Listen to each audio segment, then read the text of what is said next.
Bé, s'està demanant a la població que estigui confinada a casa i estem veient que hi ha molta gent encara al carrer i no fent serveis bàsics, sinó d'altres. No? És un tema una mica delicat i complicat, perquè el que estem demanant precisament és que s'aturi, per exemple, totes les obres que hi ha en el carrer, i això és evident que entenem que per la gent que treballa això és un daltabaix, però pensem que en un estat d'emergència com el que estem passant i amb molts establiments comercials també tancats, escolta, hem de fer un esforç tot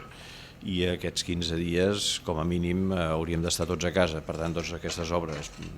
que s'estan fent, aquestes cases que s'estan construint, aquesta aturada aniria bé.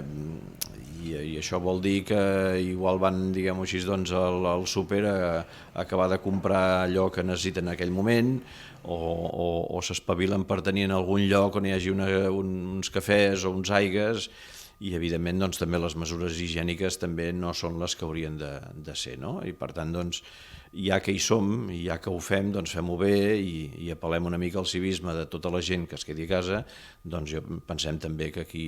s'haurien d'extremar també aquestes mesures per aquest tipus d'obres que no són d'una emergència, no s'han de construir de forma ràpida, sinó que, per tant,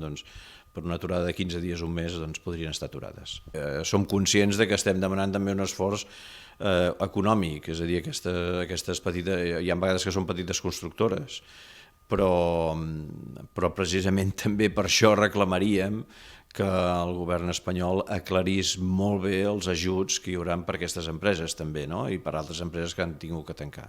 Però pensem que és un exercici de civisme i de salut, i de salut no només per la persona que està treballant en aquell moment allà, sinó també per altres. Per tant,